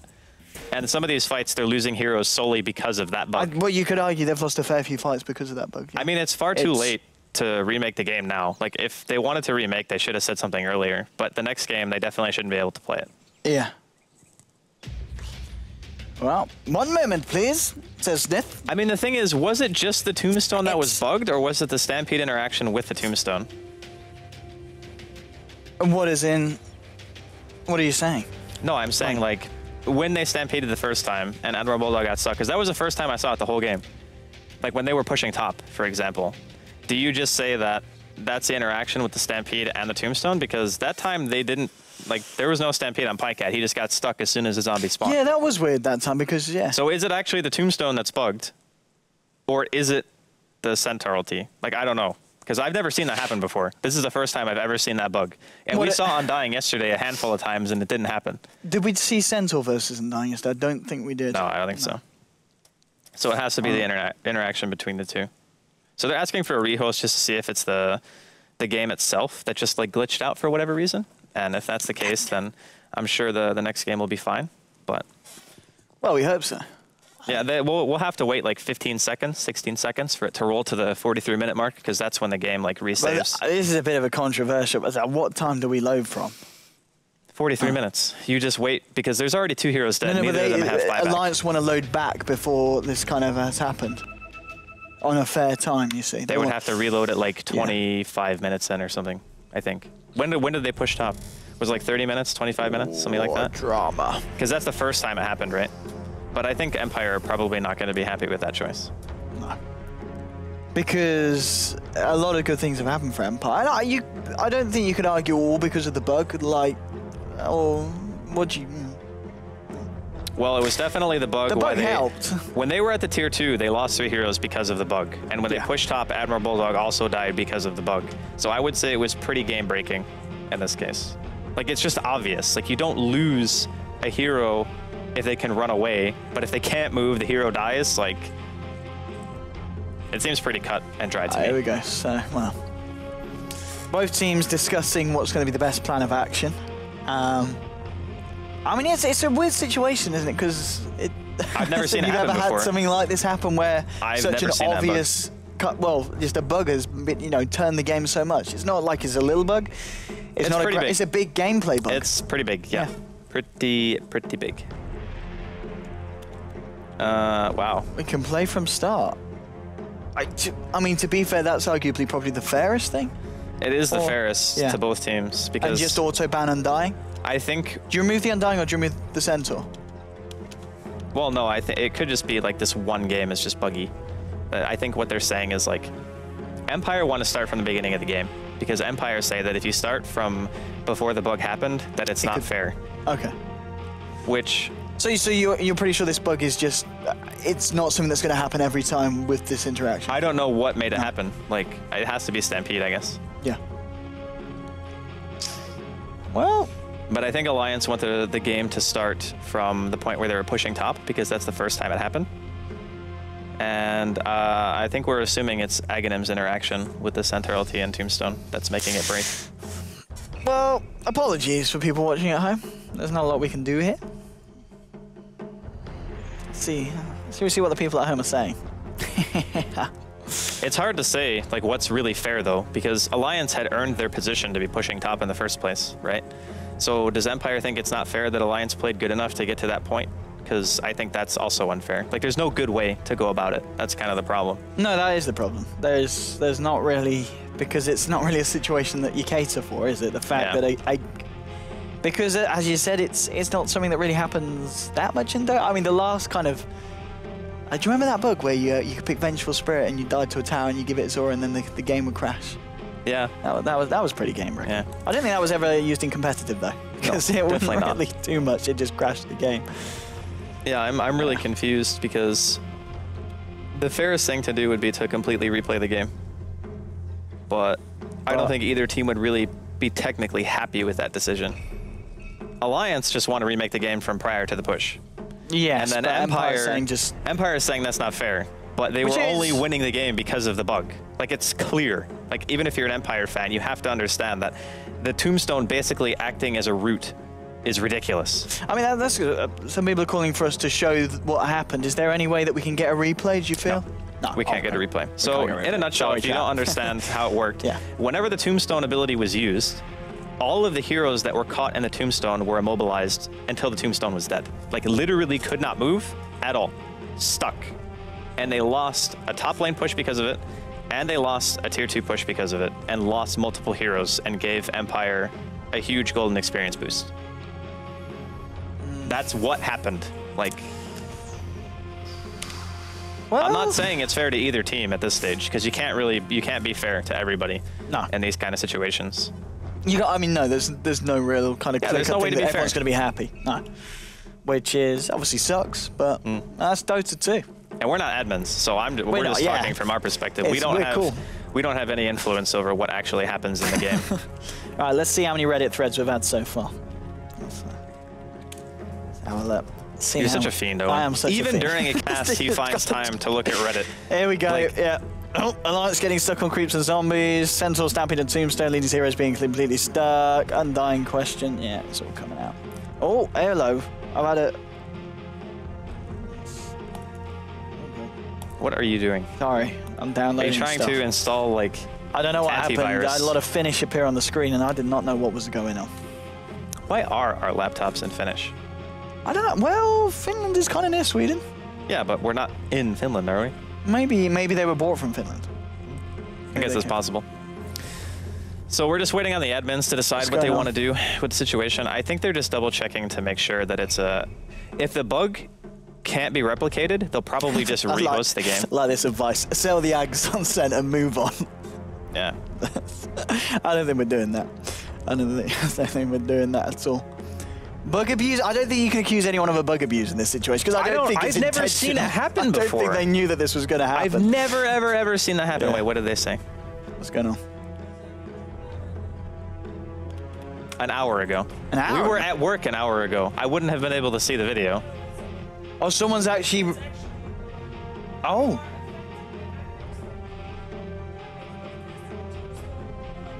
It's just Tombstone. Yeah. So if you put the tombstone down during Stampede, then the zombies will always get you. Yeah.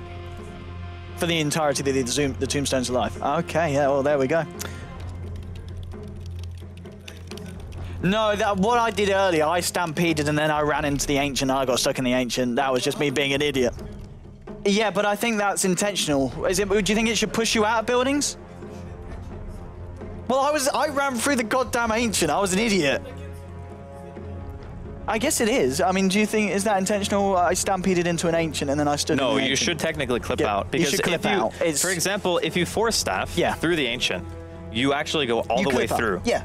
Okay, and if you blink on it, even though the force staff distance isn't as long as the actual distance of the throne. So I'm like, I don't know.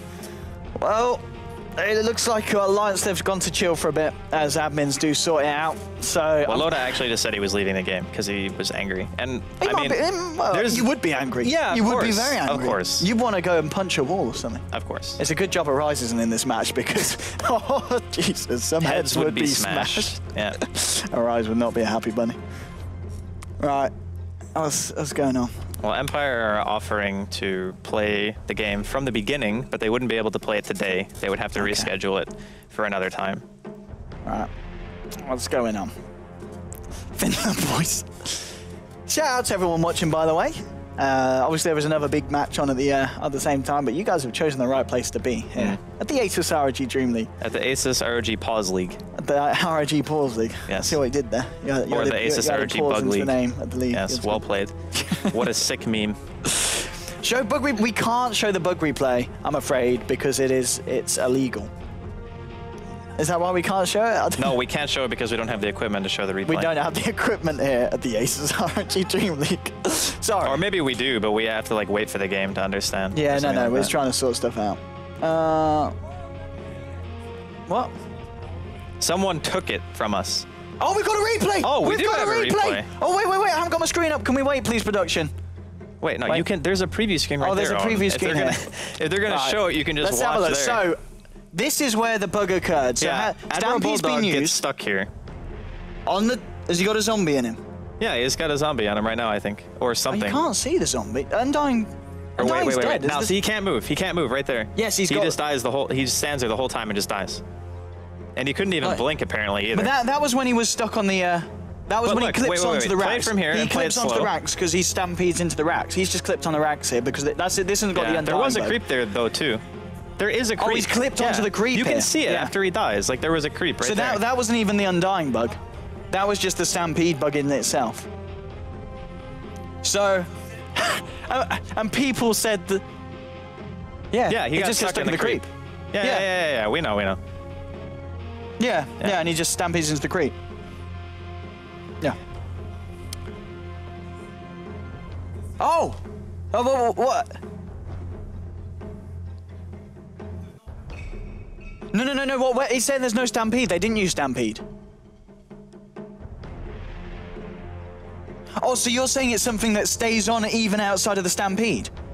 Yeah. So here they use the stampede. So they kill the tombstone. Yeah. So this. So it's permanently there as soon as you use stampede. So there's permanently the ability to get clipped onto a creep. Yeah. So that's so much worse. Wow. And you, all this talk about. Yeah, now he's stuck. Yeah, because it's remained on him since he's used stampede. So as Weppers is saying, it's Weppers in the air, isn't it? Yeah, it was. Yeah, it's Weppers. Yeah, it's Weppers telling us. Yeah, no, but what Weppers is saying, it continues after stampede. It's not just during stampede. And people thought that Centaur Agonyms would be OP. Well, you're getting proven wrong. Now where are you? Not OP if it gets really bugged, apparently. It's the opposite of OP. It loses you the game. And what's going on? I think what will probably happen is they will reschedule this match in some way. At least this is what I hope we do, because otherwise we're going to be super behind schedule. Well, we are a little bit, aren't we? They just decide to fix this game at another time, and we just go to game 2, and they reload this game at another time and play it from there. I love the good old Pog champing there for the replay. There are many Pog champs. They're probably going to laugh at how long it took me to realize what's going on. Well. Yeah, that was really crazy though. Undying win TI5. That's good advice. I tell you, Undying's a strong hero, and well, there we go. What would Dondo do? Thanks, Ice Frog. Thank you. But no, I'm sure it's being sorted now. In fact, we could probably expect a patch to come out right after this game. Oh, yeah, absolutely. Ice Frog's watching this and he's like, If he is, good evening, Ice Frog. How are you doing, sir? There's a lot of bugs in Dota, but it's only the ones that really happen in these types of situations that get like immediately fixed. It's just like, yes, this is super bad. We will fix this now. So I wouldn't even be surprised. Yeah, I mean, let's have a look. Where's Sir Belvedere? Has he updated it yet? Let's have a look. What have our admins said? What's going on? What's the update? I mean, the most reasonable thing to do to stay on schedule and ensure the match gets resolved is you postpone this match and play it some other time, and then you just go to the next game. Because you still have the game saved. So you can reload it, or you can play it from the beginning, whatever the admins decide is necessary, and then we just play the next game. Because otherwise, we're going to be sitting here for like 20 hours. Why don't we cast this game instead? Definitely 20 hours. I don't even know what we can't cast that game. Why can't? Because it's not our league. It's not our league. Okay. Who would have thought? All right. Yeah, here we go. Odie Pixel's an idiot. Yeah, sorry guys, it took me a long time. Well, we were trying to work out what's going on. Epis was breaking it down in my ear for me. So, all right, we've got videos being spread in the chat, lads. So you can, as usual, we got like timestamps being asked for. We got like NASA on this stuff now. Like there's a Hubble telescope involved. We're just trying to figure out what we're gonna do. Well. So sorry, lads. Anyway, this is we are just waiting to see what's happening. Do we actually know what's happening yet? No, we should honestly just go to break because we have no idea what's going to go on. We have no word on how long they're going to take to resolve the issue. We're being thoroughly entertaining here. Are we? You are. You are. All right, that's cool. Now you're making me blush. I'm just kind of playing off what you're providing me here. These guys don't want to go for a break on the. Okay. You know. Okay. What's happening? We're getting word. Yeah. So basically what we're going to do is we're going to reload the game for minute 28, which is before the Aghanims was purchased. 1 minute 28? 28 minutes. Oh, 28. Yes, we're going to reload at a time in the game where you can't even load because it's at a 28-second and a minute mark. You can only load at every minute. Okay, so 28 minutes in, we're going to load. 28 minutes in, we are going to load the game. Which is the point at which... Was that when he picks up the Aghanims? That was before he picked up the Aghanims. Before he picks up the Aghanims. So is he going to go for the Aghanims again and we're going to hope that the Aghanims doesn't bug out? God, I hope not. Because game client's out of date, lads. We didn't let it. We did it. The update's out. It's been fixed. It's been patched. We actually did it. Maybe, unless it's more hats. I hope it's more hats. I prefer it to be more hats. I need to spend some more money. Let's have a look. All right, What's going on? What's the update? Oh, we go 4.3 megabyte update. It literally was Ice Frog. Ice Frog watches all. Has he fixed it? Is this has got to be a first, hasn't it? It could just be a coincidence. Let's not get overexcited. I'm getting overexcited here, Draskell. I'm getting very over. I think we actually did it. Ice Frog, if you're watching, God bless. Thank you, sir. You've saved esports, literally saving esports here. But it's probably not. Let's have a look. Hopefully. What is the update? Do we know what it is? No, I have no idea. Maybe it's Source 2. Let's have a look. Well, there is an update. We don't know what it is. How do you check it out? SteamDB. Let's decode the update. SteamDB. I have a Steam database. Here we go. Dota 2. Let's have a look what's been added to Dota 2 recently. Here we go. Dota 2 about an hour ago. Well, that's what we want. Let's see what the update was. I think I have to... Yeah, okay. Have we got the update? We did it? I'm just making sure that I'm in the next lobby. Is it even hosted yet? Let's have a look.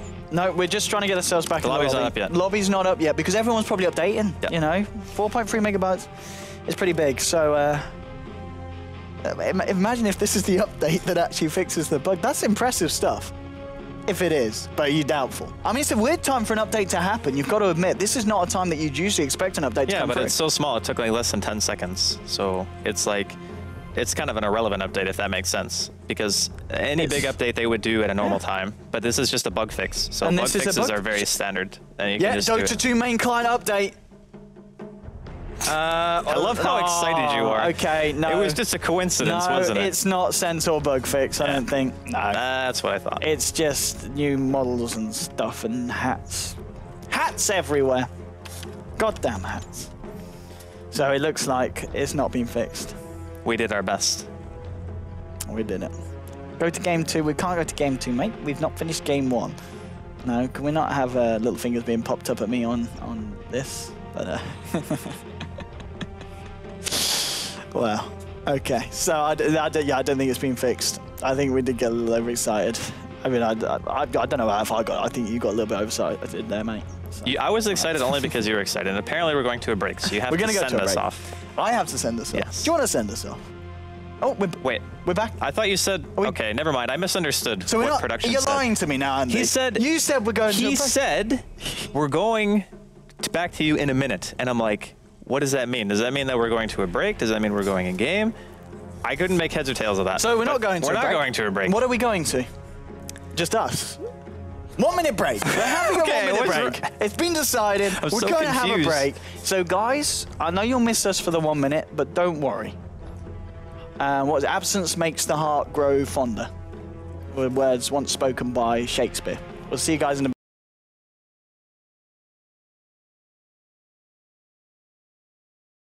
ROG DreamLeague Season 3. I hope you enjoyed that minute without us, because I certainly did. So screw you guys. Anyway, we're back now. We're just letting it all out now. All the built up like resentment that we have is like, I love you really, Twitch chat. You're all right. They're all memers. They're all memers, top memers. Owen's a memer. I'm not a memer. You are a gigantic memer. How am I a memer? You are like the walking embodiment of a meme. You just fiend Reddit and Twitter and 4chan and everything all day. Even between games. Even during games. You have Twitch chat open right now. I'm just sitting here looking at Twitch chat, being a load of douches. By the way, the new lobby is not even hosted, so I am clueless as to what's going on. They come back to us. I'm just sitting here. DreamLeague want to get their money's worth, okay? They're getting their money's worth right now. This is camera time. I wish I was paid hourly. This would be overtime. You know, we've got 19,000 people watching us, Andy. That's a lot of power, you know? Is it? We could sculpt the minds of these individuals and... God, I hope not. I really, really hope not. They would be really messed up after this. What if me and you took control? Yeah, it wouldn't be good. It wouldn't be good. But anyway, guys, if you've missed what's going on, we are just waiting for a remake of Game 1. We're going to reload about, I think, 28 minutes and we're going to load into the game, which was just before Loader had picked up the Aghanims on Centaur. Yes. Which is obviously the reason why we've had some bugs. So that's hopefully going to avoid the bug if we manage to play through it again. So we're going to get that going as soon as possible. The lobby is not up, non-existent at the moment. So we are just going to have to hang on for that, but do bear with us. You know, at the end of the day, we're being nice. We could be making a lot of money out of you guys with adverts, but we just want to sit here and share the love. We could just like throw ads, 30-minute ad break. You know, ASUS ROG. Buy all their stuff, it's good. Adly. There we go. Send the money in the mail to me. Check will do. Thanks, ASUS. But a check. They still make checks. Cash. Okay, we want cash. We want raw cash here. Lobby is hashtag up. Okay, the lobby is up. We do have movement here. Yep, and we are going to remake here. Let's see. Does it actually tell you the game time? I guess only the person who makes the lobby can set it.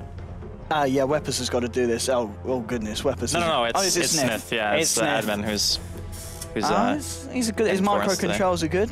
He's good at Chen, and let's hope he's good at remaking. I'm just happy that Empire agreed to remake it this time, because if they decided that they didn't want to do that, which would have been within their rights, I feel like they continued to play it out after the fact anyway, and then they were like, we could remake or we could do it from here. So shout out to Empire for being a sportsman-like and letting this. Yeah, happen. You've got to admit that Empire are being really. They're being both cool sides are being cool about it.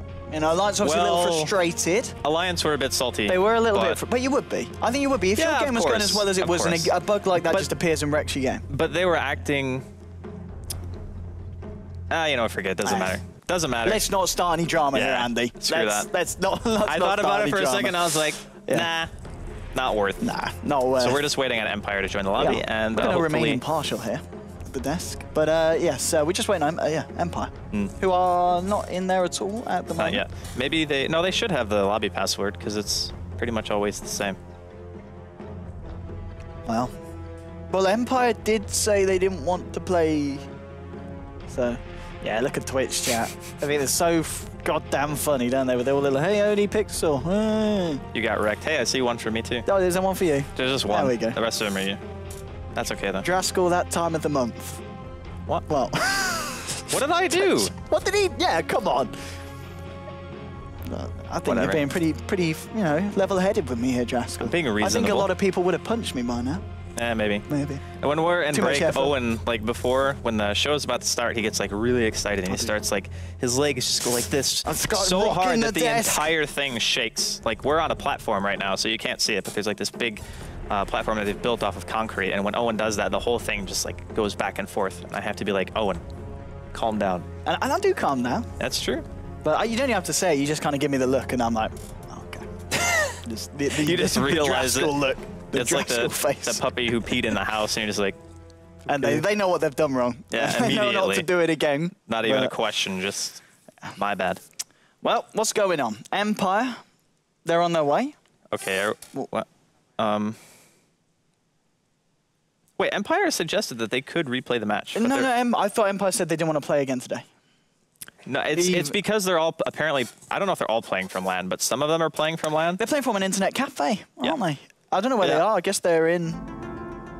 I don't know where they're playing from, but... Why are we playing the Illuminati music? It's just one of them.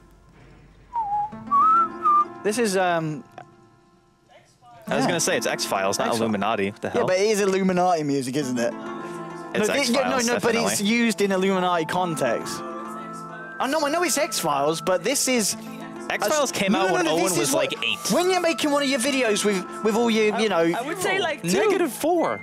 2? When did X-Files come out? This is like the music they use on those energy no-scope Just IMDb it. You have a phone. X-Files... Yes, I do.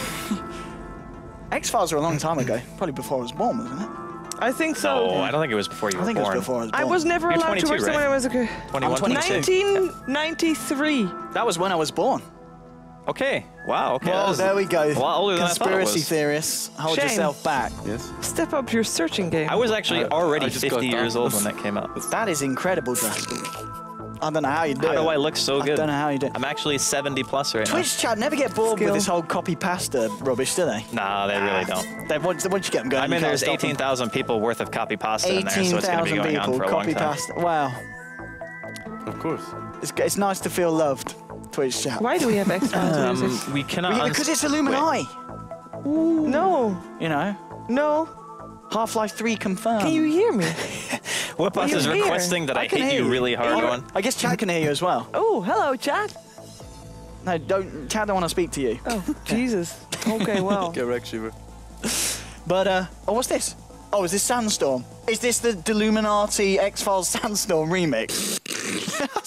I just heard a drum beat coming in and I was like, this... You know what I love about Owen? Is he doesn't have that filter that most people have that tell them when to stop talking or when to not say something. Owen just says the first thing that he thinks of, and I love that about you.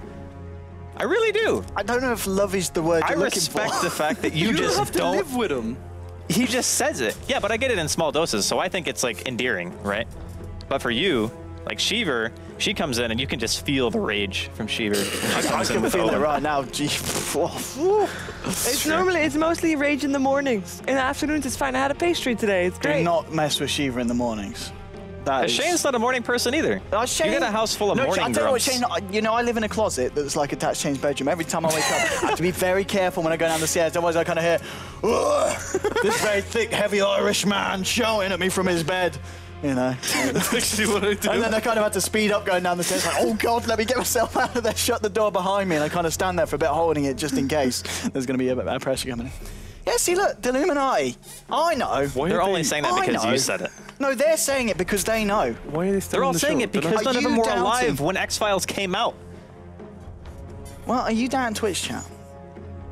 I mean, if you could think of 3 words to sum up Twitch chat, Andy, what would they be? 9K MMR gods. I guess that's 3 words. Mm-hmm. Yeah, 9K. Yeah, because it's 9K MMR gods. Yeah. Fair enough. Hey, look, it's Rainforce. What's he doing in Twitch chat? Damn it, Johnny. Do your job. Come on, Johnny. Johnny, you had one job. Did he have a job today? How did Johnny mess up today? His job is to learn how to do Scriff's job. And how's he doing? Probably terrible. Well, is it that hard to do Scriff's job? I actually don't know. Is Scriff even here? I don't know how to do Scriff's job. Today? Of course he's here. Apparently Shane can do Scriff's job, so confirmed, not difficult. Wait, if Scriff's here today, can Scriff put something up on the bottom here? Yeah, look, he's making stuff go in and out. Look, oh, very funny, Scriff. That's why we keep him back there rather than on set, because his humour is awful. Scriff, come on, step it up, mate. Thanks for nothing, Scriff. No, he's going to just change our nameplates. He's going to change our nameplates. Yeah. I don't know what he's going to put. No, they're not. We've been in here. Oh, Empire. No, Empire in the lobby. Yes, Empire are down in the lobby. Yeah, but it's only one person. Yeah, but Silent, that's all Empire need. He is their leader. Is he? I thought Resolution's the leader. Emotionally, Silent is the leader. The moral leader of the team. It's a silent rock. A Silent Rock? It's like a emotional What's a rock. loud rock? Emotional rock. It's an emotional rock. Look, it doesn't have to make sense, okay? If you were described as the Silent Rock of the team, I don't think that's a good thing. Oh, what does he do? Oh, he's a special one. He's actually, a Silent Rock. Being a silent, like when you say rock, you say like stable place, you know? Like stability, the core of the team, the backbone, the rock. It can be good. If you smell la la la la la la. Don't do that. Don't do that. I got turned on when you did that with your tongue, mate. All right. PG-13, Owen. Come on. Come on. Relax. It is before 9 o'clock. Yeah. Well, it is actually. Very sure. It's 8:01.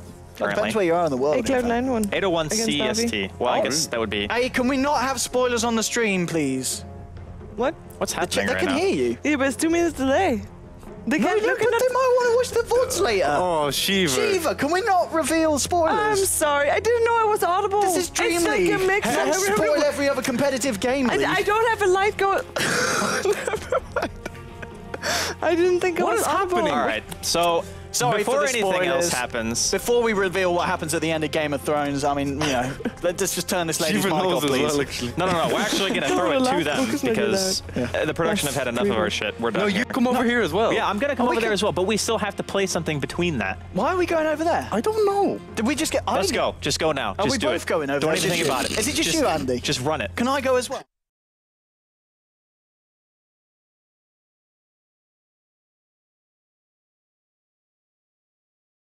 The couch is slightly overcrowded, only slightly though. It must be very cold. I want ice cream. You know, I'm having this chair, you know, I can easily, you know, lounge. I can do that as well, to be fair. Yeah. Look at that. This is what we're talking about. this is nice. Nico, get in on this. Andy's pretty soft. I'm good Oh, Andy, can you take your hand out of there? Oh. Oh, that was me. Sorry about that. Anyway, so, I feel a little bit sad over here. Okay. Don't kick the table. Just my screen. It's a television. Because I can't see Twitch chat over here. Oh, too bad. I don't That's know what they're so- saying about me. Probably nice things. Yeah. Are you sure? It's all Yeah, I'm nice Are you things. sure? Because Are you sure? I always check to make sure I'm they not don't sure. bully you. And There's they a lot always, of- they always say nice things. And if they ever say something mean, I say, excuse me, please don't say that about all. No. Actually, If they that's a ever say- lie because you don't know how to use your phone. So, This is also true. Yeah, it's kind of true. I'm sorry. Whenever That is- someone says something mean, I normally just ban them out, and then nobody can say mean stuff Yeah, anymore. but come on, you got to You let can't free just- speech prevail here. You Yeah. can't be shutting down the beautiful. But they've got a reason to have an opinion. You can't shut down the individual Actually, minds no, of They Twitch have an they chat. don't opinion. actually need a They have reason. the right to have No, an they- opinion. They have a can- right, but Yeah. they don't need a They reason. have a right And to they be as don't need offensive to- as they want. They need to put it in chat. What? No, you can also just be offensive outside of Twitch chat.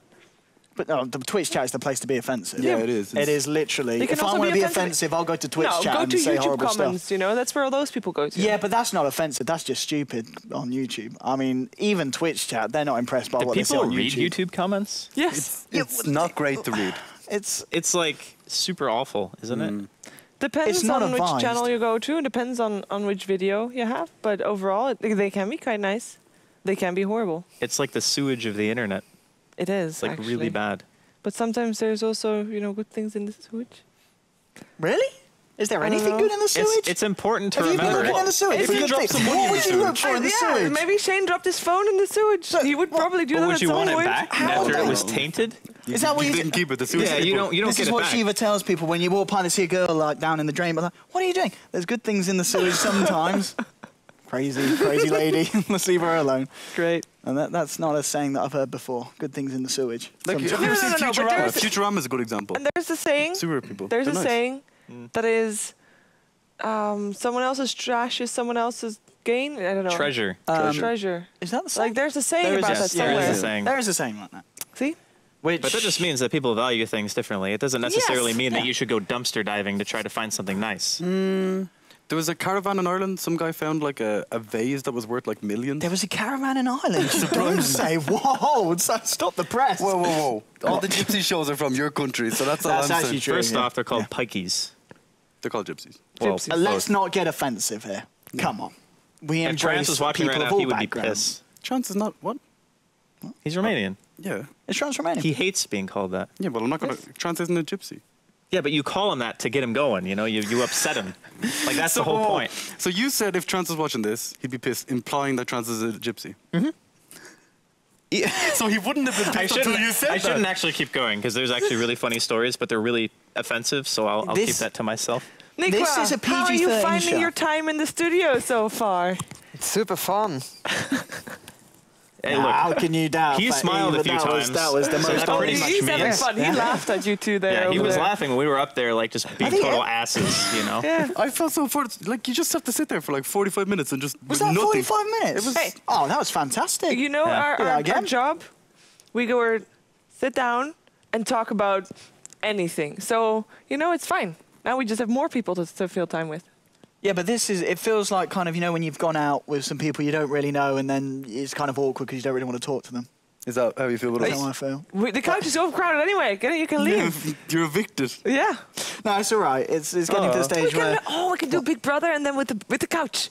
And we have to vote someone out. And I already have my vote chair. Shiver. No, it's not You still? possible. Yeah, let's all vote Shiva see, because she's going to try and ban the hate against Yeah, me. So, guys, come on, let's join together. It's not possible. I have the chair. My chair's not Shane can overcrowded. host. Yeah, I Yeah, can do yeah. this. No. Yeah. There's nobody else in this chair. It's mine. Sorry, Well, when Shiva, you leave we're the gonna- chair, I can sit in it. No, because it's your couch. You have to be. What? You're on that island. I'm on this island. You can't vote Well, other people then off you of can't- other This people's is like some island. third grade argument Come on. skills. Like, what? you can't because my chair is an island.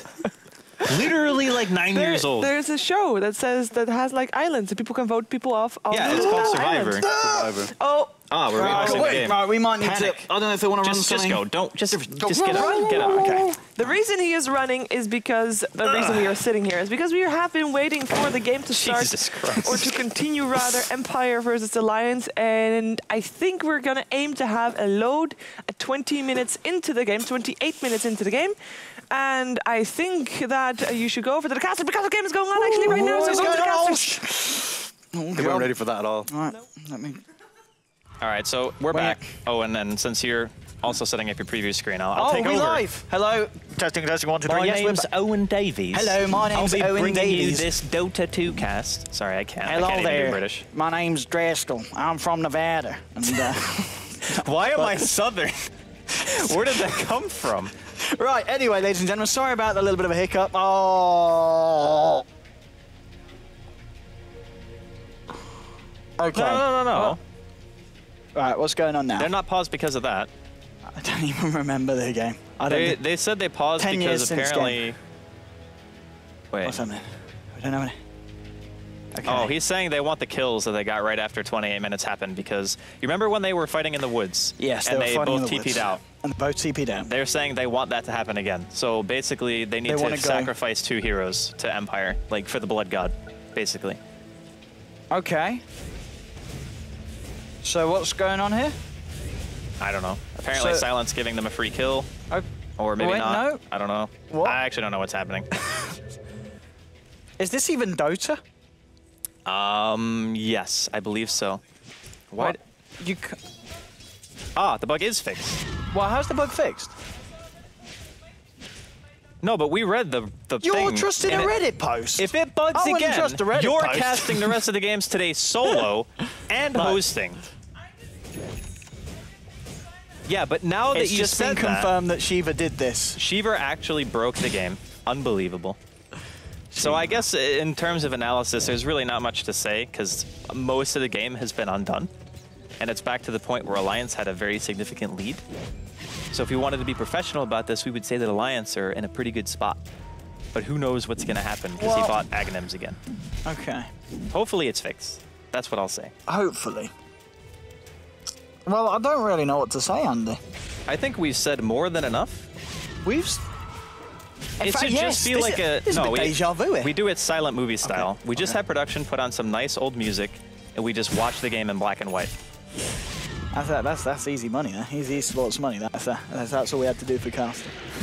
Anyway, so it's 17-12. We're 30 minutes in. Ags has just been picked up by Loader on the sensor, and well, we are about what 16 minutes before what we got to before. Yeah, it was like 45 minutes in when we had the pause. Okay. Alright, Resolution. Found Magic. How's Resolution doing? Obviously, we saw him got to the point where he had Desolator and MKB. Okay, we're quite far back. He has lost about 10,000 plus net worth since we last saw him. He's not had a great game, Owen. He's gone back in time. Well, he's got the Deso now. And he was hitting hard even without the MKB. With just the Deso, he was still punching. Of course, Pycat's still working towards his completed Butterfly now at this stage. And he's pretty close to it. Yeah. Does he have the quarter? No, he's got the Ogre Club on the Courier for Magicka, and of course Magicka on the Night Stalker was indeed working towards Aghanims, which he's going to have fairly shortly. He's only about 350 gold away from completing that one off. But still, yeah, 30 minutes in, the advantage definitely much for the side of Alliance. But well, let's see what Empire can do. They're smoked up at the moment into the Radiant jungle. As they Night Stalker about, and Resolution, he is under this ward. Now he's going to go up at the walk. Magicka's going to back himself up. There's just going to be a push potentially coming out here from the side of Empire, maybe to see if they can take a tier 2 at this point. It's still like, maybe they're not understanding the position of the game that well. Like maybe they forgot how far ahead Pycat was at this point or something. I mean, it's always a concern. It's been almost an hour since we've actually had the game being played. And this is also 15 minutes prior to where Empire were in the beginning, or where they were when we last saw them. So it's a little bit scary. Oh, here we go, with Resolution and Silent hammering down on the tier 2 on the bottom lane. There's going to be a fortification from the side of Alliance. They're going for a bit of split push action themselves. They've both got Pycat pushing out the mid lane, and of course the Bulldog, the Rad himself, the Quat, working himself towards that tier 2 here in the top lane. And of course Bulldog at the moment sitting on the Orchid, and the Lincoln's there. That's the one I'm looking for, and a fair bit of gold on top. Pycat, he's pretty much closing in to having enough gold to finish off that butterfly. Did Bulldog also go Lincoln's in the previous game? He did, yeah. Yeah, okay. He did. I thought he might have went for Hex. I don't know why. I just totally forgot what he bought. But it was a long time ago, so I don't blame you. Yeah, it was a while ago. It was a while ago. But still, free tier 2 for Empire, no contention. They weren't really able to get much damage in the tier 2 top of Empire either, so still kind of a stagnant game. Now Magicka is going to be able to finish up his Aghanims, and Pycat's still looking to finish up his Butterfly. And I wonder if he'll actually go for the damage build again, or will he actually go for lifesteal? Because when he went damage, he actually needed the damage just to kill Silent. But Silent's lost a lot of his items, like comparative to what kind of farm he had towards the Shadow Fiend before, where maybe Pycat actually needed the Daedalus just to be able to kill him. But now he might not. I don't know. It's interesting. Like the dynamic of a remake when you have this type of situation arise, it's pretty uncommon. So I don't think I've ever seen a game actually replayed from such an early stage if you let it go on for so long.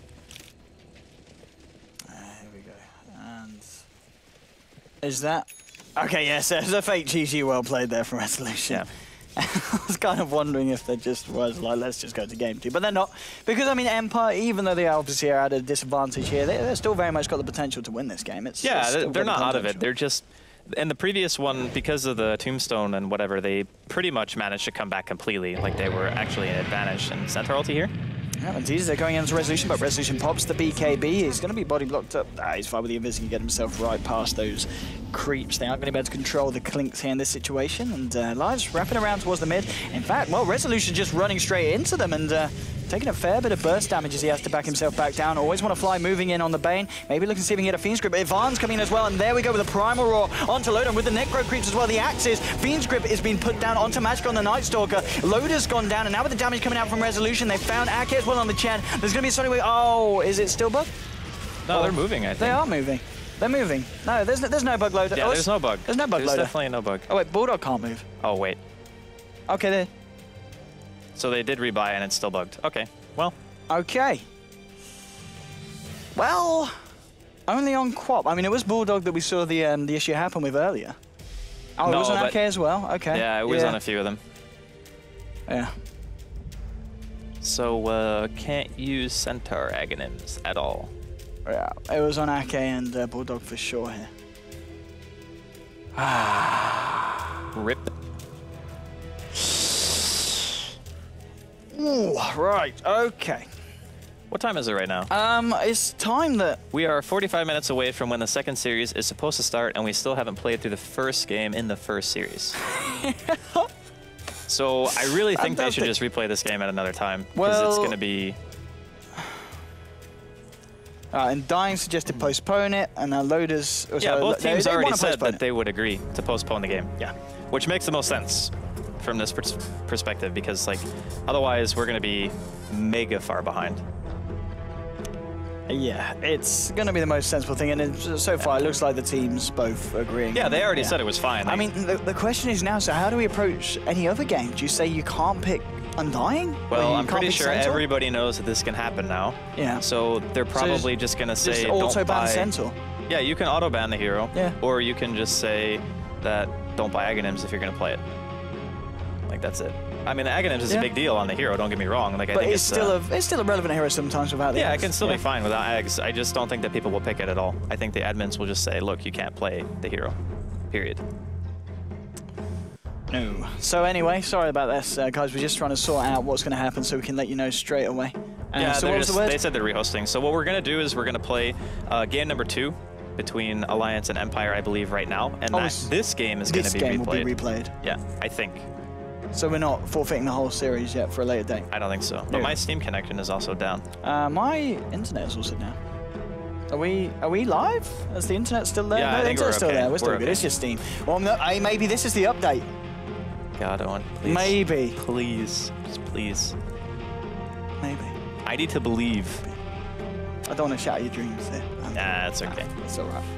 But yeah, sorry about this, ladies and gentlemen. This is obviously something that's beyond our control.